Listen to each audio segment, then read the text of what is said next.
अस्सलाम वालेकुम। हम वी के मेहता का चैप्टर नंबर 4 कवर कर रहे हैं। तो इसका हमने पार्ट 1 में 27 नंबर MCQs कवर किए हैं। तो हम इसका जो है वो पार्ट 2 डिस्कस करते हैं। पार्ट 2 में 28 नंबर MCQ से स्टार्ट करेंगे। The water in electric kettle begins to boil in 15 minute after being switched on using the same main supply. Should be length of wire used as heating element be increased or decreased if the water is to be boiled in 10 minute. तो इसका पहले 15 minute में जो water boil हो रहा था, अगर उसको हमने 10 मिनट में करना है तो इसका मतलब हमें जो हीट है वो इंक्रीज़ करनी पड़ेगी। तो यहाँ पे जो वोल्टेज है वो कांस्टेंट रहेंगे। तो P is equal to V²/R वाला formula heat inversely proportional to resistance है और resistance directly proportional to length है। तो इसका मतलब हीट और लेंथ का जो रिलेशन बनेगा वो इन्वर्स रिलेशन बनेगा। तो अगर हम लेंथ डिक्रीज़ कर देंगे तो हमारी जो हीट है वो इंक्रीज़ हो जाएगी। तो length of heating element should be decreased. 29 number MCQ, the constant voltage is applied between the two ends of metallic wire of uniform area of cross section. Some heat is developed. The heat is doubled if both length and radius are doubled. अगर आप length भी double कर देंगे और radius भी double कर देंगे तो हीट आपकी डबल हो जाएगी। 30 number MCQ, the uniform wire when connected directly across 200 volt line produce heat H per second. If the wire is divided into n equal parts and all parts are connected in parallel across 200 volt line, the heat produced per second. तो यहाँ पे हम parallel combination में equivalent resistance कैसे निकालते हैं कि n parallel parts connected हैं पैरेलल में, तो R equivalent is equal to R/n²। तो इस तरह जो है वो हमारे पास जो है इक्वलेंट रेजिस्टेंस आ जाएगी। तो heat H is equal to, इसका सोल्यूशन भी देख लेते हैं।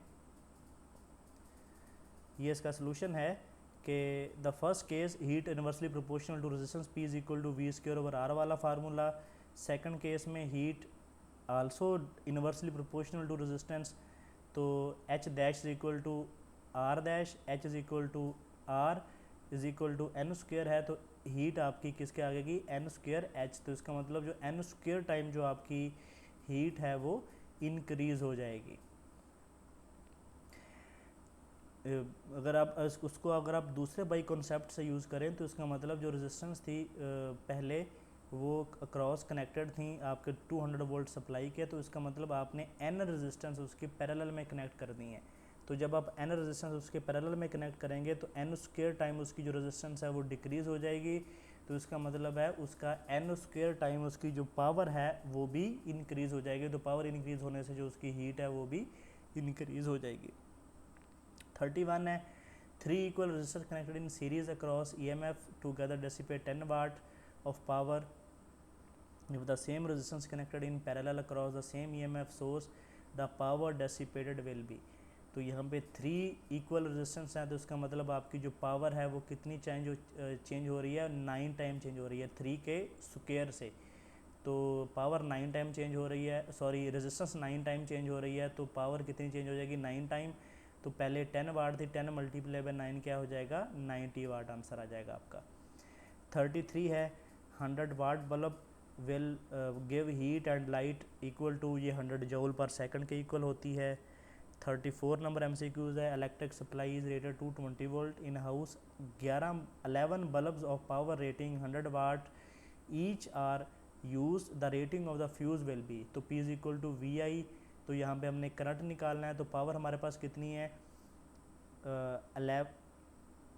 11 इंटू 100 वाट, 11 इंटू 100 ओवर वोल्ट कितने हमारे पास 220 वोल्ट हैं। तो इसका जो आंसर बनेगा वो 5 बनेगा।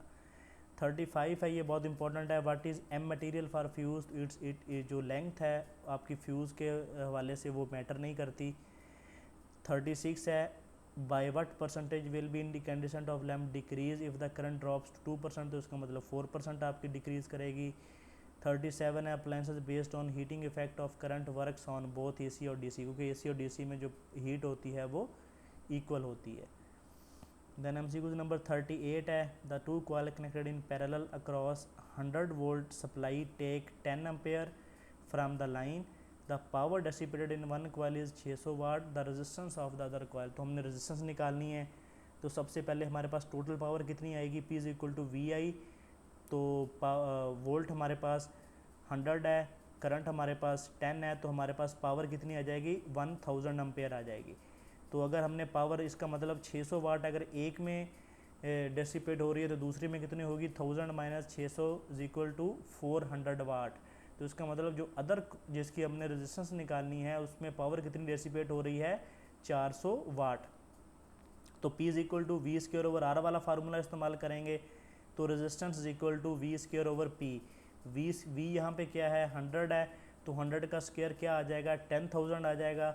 और पावर हमने कितनी निकाली है, 400 वाट, डिवाइड बाय 400 करेंगे तो हमारे पास जो आंसर बनेगा वो 25 ओम बनेगा। 39 number MCQ, the 3 centigrade rise of temperature is observed in conductor by passing a certain amount of current. If the current through a conductor is double the rise in temperature, अगर current double हो रहा है तो उसका मतलब उसका जो I del T is equal to I square के डायरेक्टली प्रोपोर्शनल है। तो इसका मतलब है जो 4 टाइम है करंट इंक्रीज़ होगा, हीट पावर इंक्रीज़ होगी, तो 4 multiply by 3 is equal to 12 degree. इसका मतलब जो आपका टेम्परेचर अगर पहले 3 डिग्री था तो उसके बाद आपका वो 12 डिग्री हो जाएगा आपका, अगर उसमें करंट आप उसका डबल कर देंगे।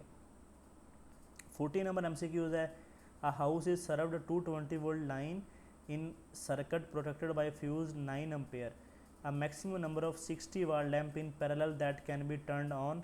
तो इसका सलूशन देखते हैं कि हमारे पास पावर कितनी है, एक लैंप 60 वाट का है और एन हमने निकालना है, वी आई हमारे पास है, वोल्ट हमारे पास कितने हैं 220 वोल्ट, एम्पेयर कितने हैं 9 है, तो n is equal to 220 multiply by 9 over 60। तो इसका मतलब हम जो 33 60 वाट के लैंप अगर कनेक्ट कर दें तो हमारा जो फ्यूज़ है 9 एम्पेयर का वो ब्लो नहीं होगा। 41 है, a fuse wire is made of, ये लेड टिन अलॉय से बनी होती है। 42 number MCQs are resistor R1 dissipate power P when connected to a certain generator. If resistance R2 is put in series, the R1 the power dissipated by R1, जब हम resistance series में increase करेंगे तो current क्या होगा, decrease होगा। तो इसका मतलब जो पावर डेसिपेशन है क्रॉस R1 वो भी डिक्रीज़ हो जाएगी। देन MCQs नंबर 45 है, ये बहुत इंपॉर्टेंट है, fuse wire is a wire of high resistance और लो मेल्टिंग पॉइंट होता है उसका। हाई रेजिस्टेंस क्यों करते हैं, ताकि उसके क्रॉस जो है वो हीट डेवलप हो और मेल्टिंग पॉइंट उसका लो होना चाहिए ताकि जो आपका वो फ्यूज़ है वो जल्दी मेल्ट हो जाए। 46 है, lamps used for house lighting are connected in, ये जो लैम्प्स होते हैं इनको हम पैरेलल में कनेक्ट करते हैं ताकि अगर एक लैम्प आपका बर्न हो जाए तो दूसरे का जो ऑपरेशन है उस पर फ़र्क ना पड़े। 47 है, 2 headlamp of car are in parallel, they together consume 48 watt with the help of 6 volt battery, the resistance of each bulb। तो दोनों 48 वाट कंज्यूम कर रही हैं तो एक कितनी करेगी 24 वाट। तो यहाँ पे हम वोल्टेज हमारे पास गिवन है, तो P is equal to v square over are वाला फार्मूला। तो वी स्क्वेयर कितना है 6 है, तो 6 का स्क्वेयर क्या आ जाएगा 36 आ जाएगा। और पावर हमारे पास कितनी है 48 थी तो एक की 24 आ जाएगी, तो 36/24 जो है वो आंसर आएगा 3/2 1.5 ओम उसकी जो रेजिस्टेंस आएगी एक बल्ब की आएगी। देन 49 है, 2 electric bulb whose resistance are in the ratio 1/2 connected in parallel to constant voltage source, the power dissipated, तो P is equal to we square over r. तो इसका मतलब जो रेजिस्टेंस के साथ पावर का रिलेशन होता है वो इनवर्स रिलेशन होता है, तो इसका मतलब जो पावर होगी वो 2 proportion 1 होगी। 50 नंबर MCQs है, a 40 watt tube light in parallel with the room heater in with the on main line, what happens when light is switched off। तो पैरेलल में है तो इसका मतलब उसका ऑपरेशन दूसरे पे डिपेंड नहीं कर रहा, तो heater output remain the same. Then MCQs number 53 है, 2 identical heater each marked 1000 watt 250 volt are placed in series and then connected in 250 volt supply their combined rate of heating। तो इसका मतलब 2 आइडेंटिकल हीटर हैं, उसके rated voltage भी 250 volt हैं, supply voltage भी 250 volt हैं। तो पावर हमने निकालनी है, तो पावर हमेशा रेजिस्टेंस के पैरेलल वाले फार्मूले से, तो 1000 डिवाइड बाई 2, तो आप इसका मतलब आपका 500 वाट दोनों की जो हीट होगी वो कंबाइन हीट होगी 500 वाट। MCQ नंबर 54 है, the electric kettle boils 1 kg of water in time T1, another kettle boil the same amount of water T2, when they are joined in series the time T required to boil 1 kg of water, तो T1 plus T2 हो जाएगा। Then MCQ number 56 है, a voltage drop 10 volt develop across a 1 kilo ohm resistor, the power dissipated P is equal to V square over R वाला formula, तो 0.1 वाट आपका answer आ जाएगा। 57 है, 24 volt battery of internal resistance उसकी R है, connected to a variable resistor, at what value of current drawn from the battery the heat produce in the resistor is maximum. तो maximum power transfer theorem में क्या होता है कि उसकी जो इंटरनल रेजिस्टेंस है हमेशा इक्वल होनी चाहिए एक्सटर्नल रेजिस्टेंस से। अगर उसकी इंटरनल 4 ओम है तो एक्सटर्नल भी उसकी 4 ओम होनी चाहिए। तो I is equal to we square over V over are वाला फार्मूला, तो 4 इंटरनल और 4 एक्सटर्नल तो 8 हो जाएगी। तो वोल्ट हमारे पास कितने हैं 24 है, 24/8, तो आपका आंसर आ जाएगा 3 एम्पेयर। 58 है, a cell send current through a resistance R1 for time t, next the same cell send current another resistance R2 for the same time t, if the same heat is developed in both cases the internal resistance of the cell will be। तो heat same है, P is equal to i square r वाला formula, तो i क्या होगा voltage over internal resistance plus external resistance, तो इस पर voltage over internal resistance plus external i square r वाला फार्मूला। तो इसको सॉल्व करेंगे तो आर की वैल्यू क्या आएगी R1 R2 का स्क्वायर रूट।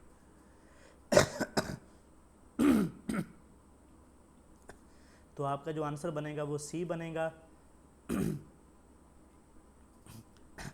60 नंबर MCQs है, you are given resistance wire of length 50 centimetre, a battery of negligible internal resistance in which case the maximum amount of heat is generated। तो किस case में maximum heat generate होगी when the wire is divided into 4 equal part and all 4 part are connected in parallel across the battery।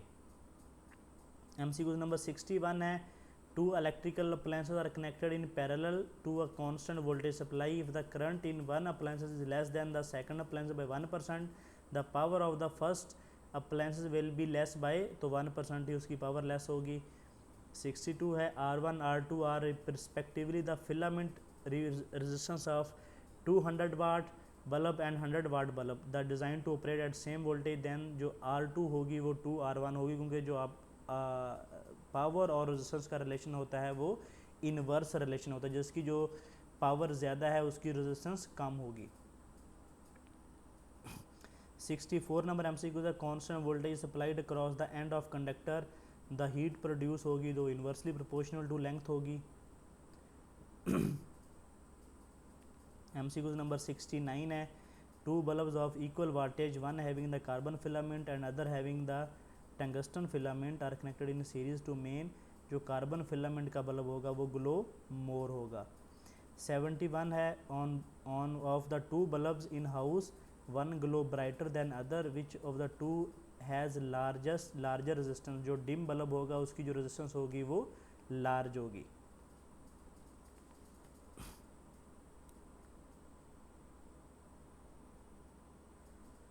(72) number MCQ, the DC supply voltage has internal resistance R, a resistive load R is connected across terminal of supply, the power developed in R is maximum when the value of R should be equal to internal resistance R ohm। 73 है, two identical heater coil are connected in parallel across a main, if one of the coil break the other, अगर दोनों parallel में हैं तो other coil जो operate as before develop the same temperature as before, क्योंकि उस पर जो पैरेलल में एक का ऑपरेशन दूसरे पे डिपेंड नहीं करता। 74 number MCQ, the power rating of motor drawing a current 40 ampere and at 400 volt, तो P is equal to VI वाला फार्मूला, तो उसका आपका जो पावर आएगी वो 16,000 आ जाएगी, वाट आ जाएगी।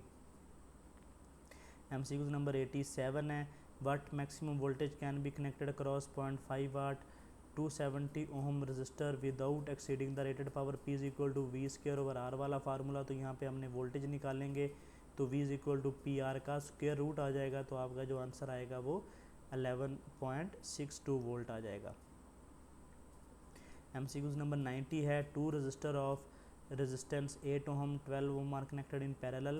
The power dissipated in 8 ohm resistor is 9 watt. The power dissipated in 12 ohm resistance, तो पैरेलल में है तो दोनों की जो पावर होगी वो सेम होगी, वोल्टेज सेम होंगे, पैरेलल में वोल्टेज सेम होते हैं, तो P is equal to V is equal to p r का स्क्वायर रूट, तो P1 R1 is equal to P2 R2, तो पावर एक 9 वाट थी वो 8 ओम रेजिस्टेंस के क्रॉस, तो 12 ओम के क्रॉस जो P2 होगी वो 6 वाट होगी।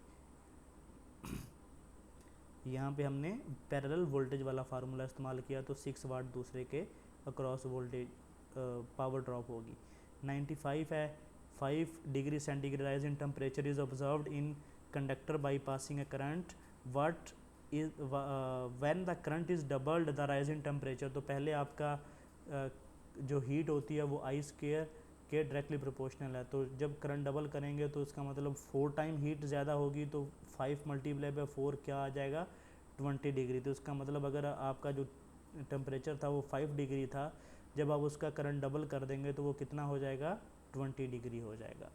तो ये था चैप्टर नंबर 4 आपका वीके मेहता का, जिसके न्यूमेरिकल हीट के रिलेटेड जो MCQs हैं वो काफ़ी इंपॉर्टेंट हैं, वो हमने कवर किए। उसके बाद कुछ जो है वो रेजिस्टेंस के रिलेटेड थे, पैरेलल रेजिस्टेंस के फार्मूले के थे। तो अगर कोई आपको कॉन्सेप्ट समझ नहीं आया, कोई MCQ समझ नहीं आया, तो आप कमेंट कर सकते हैं, हम उसकी सेपरेट एक वीडियो बना देंगे। तो इसी तरह हमारे जो सेशन है वो वीके मेहता का चलता रहेगा, इस तरह BL थराजा का भी और वीके और हांडा का भी। तो जितने भी चैप्टर्स हैं वो इंशाल्लाह हम कवर करेंगे, तो चैनल के साथ जुड़े रहिएगा। चैनल को वीडियो को लाइक करें, शेयर करें और चैनल को सब्सक्राइब भी कर लें।